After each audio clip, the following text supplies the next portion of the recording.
এটা অনেকের পছন্দ হবে না এই কথাটা, আমি জানি। এখানে অসংখ্য মানুষ আছেন, এটা আপনাদের পছন্দ হবে না।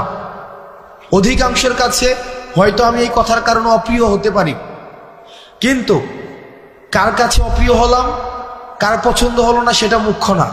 মুখ্য হচ্ছে আমার ইসলাম আমাকে কি বলে, আমার দ্বীন আমাকে কি শিক্ষা দেয়। সেটা যদি অপছন্দেরও হয় সেটাই আমাদেরকে বলতে হবে। আমি যেহেতু এই গ্রামে ছিলাম, এই গ্রামের সাথে আমার সম্পৃক্ততা রয়েছে। এই গ্রামে এক ধরনের অর্থনৈতিক বিনিময় প্রচলিত রয়েছে, যেটাকে আপনারা নাম দেন পত্তন। এটাকে আপনারা যে নামেই ডাকেন না কেন, এটা সরাসরি সুদ। আমার পরিবার সহ আশেপাশে অনেকে আছে এই ধরনের বিষয়ের সাথে সম্পৃক্ত ছিল, কিন্তু আমরা যখন বুঝেছি, আমরা যখন পড়াশোনা করে জেনেছি, আমরা যখন আলেমদের থেকে পরামর্শ নিয়েছি, বিশ্বাস করেন যেই দিন থেকে আমরা এই পথ থেকে ফিরে এসেছি, বরং সচ্ছলতা আরো বেশি প্রশস্ত হয়েছে। কসম করে বলছি, আপনারা জানেন আমার বাবার অর্থনৈতিক অবস্থা, আমার দাদাদের অর্থনৈতিক অবস্থা। যেই দিন থেকে এই জায়গা থেকে আমরা ফিরে এসেছি, আমাদের অর্থনৈতিক যে সচ্ছলতা, আমাদের নিয়ামত সৃষ্টিকর্তা আমাদেরকে যেভাবে দিচ্ছেন, আমরা প্রতিনিয়ত আল্লাহর কাছে অকৃত্রিম কৃতজ্ঞতা প্রকাশ করি। আপনাদের কাছে অনুরোধ থাকবে, এই যে আমরা দেখি টাকা থেকে টাকা বৃদ্ধি পায়, এটা অসংখ্য পরিবারকে নিঃস্ব করে দেয়। আমি নিজে দেখেছি, আমার বাড়ির মধ্যে এইসব বিষয় মেল হয়েছে, ছোটবেলায় আমি দেখেছি, বা আমি দেবিদ্বার থেকে আসতাম যখন দেখতাম। অনেকে আমাকে অপছন্দ করতে পারেন, আপনি আমাকে অপছন্দ করেন, সেটা আমার দেখার বিষয় না, কিন্তু এটাই সত্য। এখানের সবাইও যদি অপছন্দ করেন, এটাই সত্য। এবং সুদের বিরুদ্ধে আমাদের একটা সামাজিকভাবে এটাকে প্রতিরোধ করতে হবে। আমরা আল্লাহর আইন চাই, সুদ মুক্ত সমাজ চাই। আল্লাহর আইন চাই, সুদ মুক্ত সমাজ চাই। আল্লাহর আইন চাই। আপনাদের কাছে অনুরোধ থাকবে, আপনারা সুদকে বন্ধ করে দেন। আমরা চেষ্টা করব, আপনারা যদি আমাদেরকে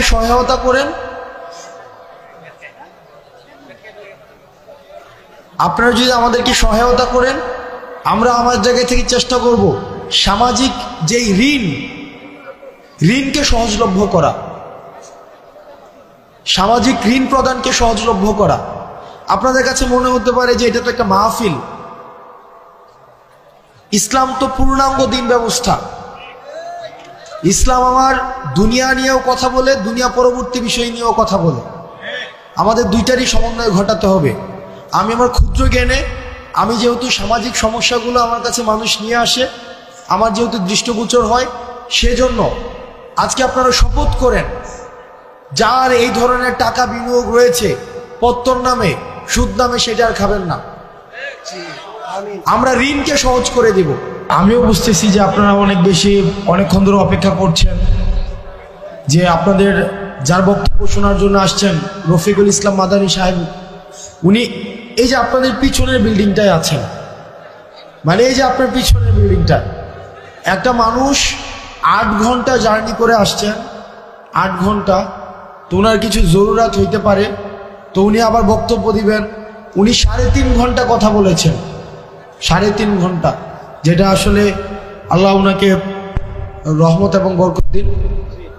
এই যে মসজিদটা আমাদের, যেটা 4 বছর হয়েছে মসজিদটা, এই মসজিদে গত 2 দিন আগে আমাদের এই উপজেলার জন্য 5 কোটি টাকা বিশেষ বরাদ্দ দেওয়া হয়েছে। তো ইউনু মহোদয়ের সাথে কথা বলে, এবং দেবিদ্বার উন্নয়ন ফোরাম নামে আমাদের একটি সংগঠন রয়েছে, আমরা এই দুইটার সমন্বয়ে বাকি যে কাজটা রয়েছে, এই বিষয়টা সুসম্পন্ন করার ক্ষেত্রে আমি আমার জায়গা থেকে সর্বোচ্চ সহযোগিতা করব। আলহামদুলিল্লাহ। বাকি যে কাজটা রয়েছে, আমরা প্রত্যাশা করি খুব দ্রুততম সময়ের মধ্যে ইনশাআল্লাহ আমরা এই কাজটাকে শেষ করতে পারবো। আর আপনারা এখানে যারা আছেন অধিকাংশ মানুষ হচ্ছেন আমাদের আশেপাশের গ্রামের, কেউ হচ্ছেন আমার বাবার বয়সের, কেউ আমার বাবার সাথে চলাফেরা করেছেন, আমাদের চাচাদের সাথে চলাফেরা করেছেন, কেউ আমার দাদার বয়সের, আসছি আজকে অনেকে আমার দাদার কথা বলছিলেন। এই গ্রামের সবাই আত্মীয়, কোনো না কোনোভাবে সবাই আত্মীয়। রফিকুল ইসলাম মাদানী সাহেব উনি আসছেন। আমি আপনাদের কাছে দুইটা জিনিস অনুরোধ করব আপনাদের কাছে। এক নম্বর বিষয় হচ্ছে, আমি যেহেতু এখানে আমার জন্ম এই গ্রামে, আমি এই গ্রামে মাঝে মাঝে, যদিও আমি দেবিদ্বারে বড় হয়েছি, ক্লাস 2তে আমি বাসায় দেবিদ্বারে চলে যাই, কিন্তু দুঃখজনক বিষয় একটা এই গ্রাম সম্পর্কে বা আশেপাশের গ্রাম সম্পর্কে, সেটা হচ্ছে যে আমরা পড়াশোনার ক্ষেত্রে আমরা এই গ্রামের মানুষ বা আশেপাশের কয়েকটা মানুষ অনেক বেশি পিছিয়ে আছি, অনেক বেশি। সেটা হতে পারে কয়েকটা কারণে। এক নম্বর কারণ হচ্ছে যে এই এলাকা থেকে বিদেশে যাওয়ার সহজলভ্যতাটা অনেক বেশি। এটা ইতিবাচক যে মানুষ কর্মসংস্থানের জন্য মধ্যপ্রাচ্যে যাচ্ছে, আমার বাবা গিয়েছেন, এবং এখানে যারা আছেন আমাদের এই যে আমরা অর্থনৈতিকভাবে তুলনামূলকভাবে অন্যান্য এলাকা থেকে আমরা স্বাবলম্বী, এটা ঠিক, কিন্তু শিক্ষার ক্ষেত্রে আমরা অনেক বেশি পিছিয়ে আছি। আমি কিছুদিন আগে শুনেছি যে আমার যে স্কুলটা রয়েছে হাই স্কুল, সেখানে পাশের হার এটা অপ্রত্যাশিতভাবে কম। সারা বাংলাদেশে যেখানে এখন শিক্ষাক্ষেত্রে মান অনেক উঁচু, সেখানে পাশের হার অনেক বেশি কম। আমাদের গোপালনগরে আরেকটা মাদ্রাসা আছে, সেখানেও অপ্রত্যাশিতভাবে পড়াশোনার মান খুব বেশি উন্নত নয়। তো আমাদেরকে দিনী শিক্ষা এবং প্রচলিত যে শিক্ষা ব্যবস্থা রয়েছে, এই দুইটার মধ্য দিয়ে আমাদের নিজেদেরকে নাগরিক হিসাবে তুলে ধরতে হবে। সেই জায়গা থেকে আপনাদের কাছে অনুরোধ থাকবে, পড়াশোনার ক্ষেত্রে আপনারা যদি আপনাদের সন্তান, আপনি নিজে, আপনার ভাই বোন বা অন্যান্য কোনোভাবে যদি আপনারা মনে করে থাকেন কোনো সীমাবদ্ধতা রয়েছে, কোনো প্রতিবন্ধকতা রয়েছে, ইনশাআল্লাহ আপনারা আমাদেরকে জানাবেন। এই গ্রামে অসংখ্য মানুষ আছে, অন্তত 5টা শিক্ষার্থীকে অর্থনৈতিকভাবে আজীবন পড়ানোর ক্ষমতা সম্পন্ন মানুষ আছে। আমি অন্তত আপনারা আমাকে জানাবেন যে আমার ছেলেটা পড়তে চায়, আমার ভাতিজাটা পড়তে চায়, সে আমার বোনটা পড়তে চায়, আমার নাতিটা পড়তে চায়, কিন্তু আমরা অর্থনৈতিক সীমাবদ্ধতা বা পারিপার্শ্বিক সামাজিক প্রতিবন্ধকতার কারণে আমরা সেটা পারছি না।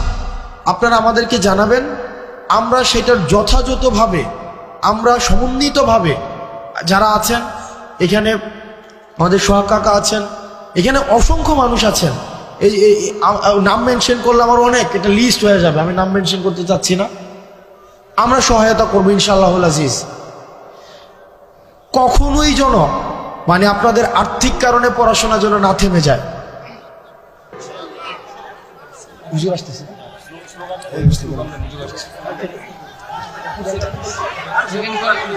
হুজুর আসতেছে, আপনারা